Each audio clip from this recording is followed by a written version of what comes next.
Hello everybody, it's Cody at Cody's Reading Time. Today I'm starting the first story out of the Crimson Fairy book, edited by Andrew Lang. And this first story is called Lovely Ilonka. If you like my narrations, please subscribe to the channel. I upload new stories every day from several different books. There's always going to be more fairy tales to listen to.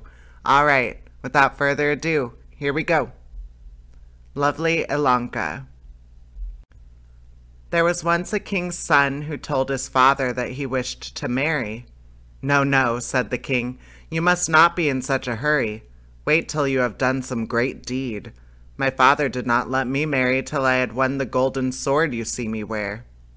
The prince was much disappointed, but he never dreamed of disobeying his father, and he began to think with all his might what he could do. It was no use staying at home, so one day he wandered out into the world to try his luck, and as he walked along, he came to a little hut in which he found an old woman crouching over a fire. "Good evening, mother. I see you have lived long in this world. Do you know anything about the 3 bulrushes?" "Yes, indeed. I've lived long and been much out in the world, but I have never seen or heard anything of what you ask. Still, if you will wait till tomorrow, I may be able to tell you something." Well, he waited till the morning, and quite early the old woman appeared and took out a little pipe and blew it, and in a moment all the crows in the world were flying around her. Not one was missing. Then she asked if they knew anything about the 3 bulrushes, but not one of them did. The prince went on his way, and a little further on he found another hut in which lived an old man. On being questioned, the old man said he knew nothing, but begged the prince to stay overnight, and the next morning the old man called all the ravens together, but they too had nothing to tell. The prince bade him farewell and set out. He wandered so far that he crossed 7 kingdoms, and at last, one evening, he came to a little house in which there was an old woman. "Good evening, dear mother," he said politely. "Good evening to you, my dear son," answered the old woman.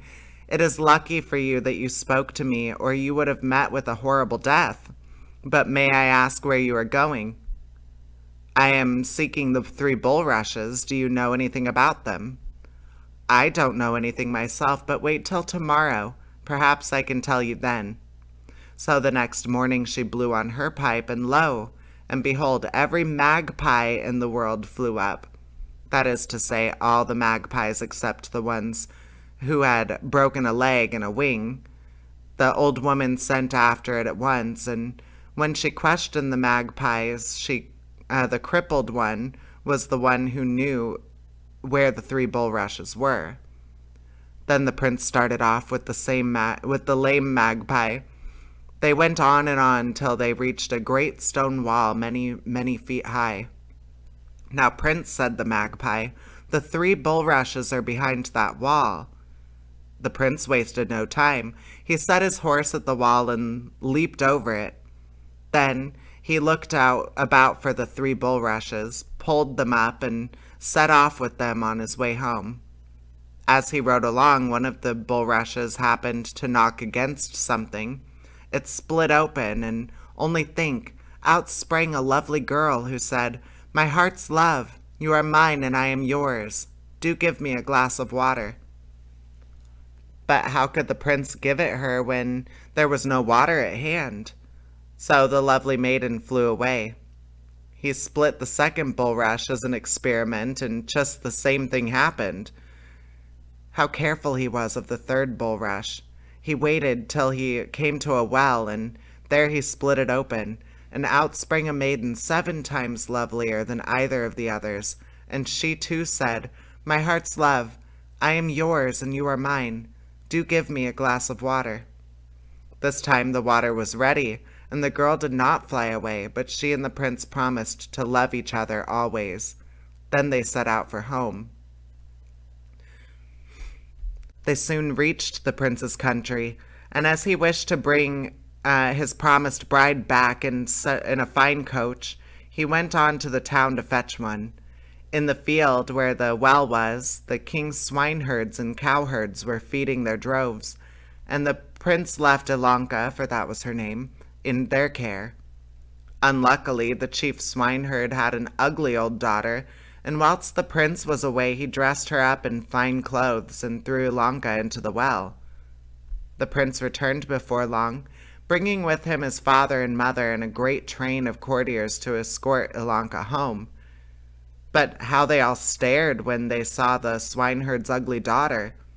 However, there was nothing for it but to take her home, and 2 days later the prince married her, and his father gave up the crown to him. But he had no peace. He knew very well he had been cheated, though he could not think how. Once he desired to have some water brought him from the well into which Ilonka had been thrown. The coachman went for it, and the bucket he pulled up, a little pretty duck was swimming. He looked wonderingly at it, and all of a sudden it disappeared, and he found a dirty little looking girl standing near him. The girl returned with him and managed to get a place as housemaid in the palace. Of course, she was very busy all day long, but whenever she had a little spare time, she sat down to spin. Her distaff turned of itself, and her spindle span by itself, and the flax wound itself off, and however much she might use, there was always plenty left. When the queen, or rather the swineherd's daughter, heard of this, she very much wished to have the distaff, but the girl flatly refused to give it to her. However, at last she consented, on condition that she might sleep one night in the king's room. The queen was very angry, and scolded her well, but as she longed to have the distaff, she consented, though she gave the king a sleeping draught at supper. Then the girl went to the king's room looking 7 times lovelier than ever. She bent over the sleeper and said, "My heart's love, I am yours and you are mine. Speak to me but once. I am your Ilonka." But the king was so sound asleep, he neither heard nor spoke, and Ilonka left the room sadly thinking he was ashamed to own her. Soon after, the queen again sent to say that she wanted to buy the spindle.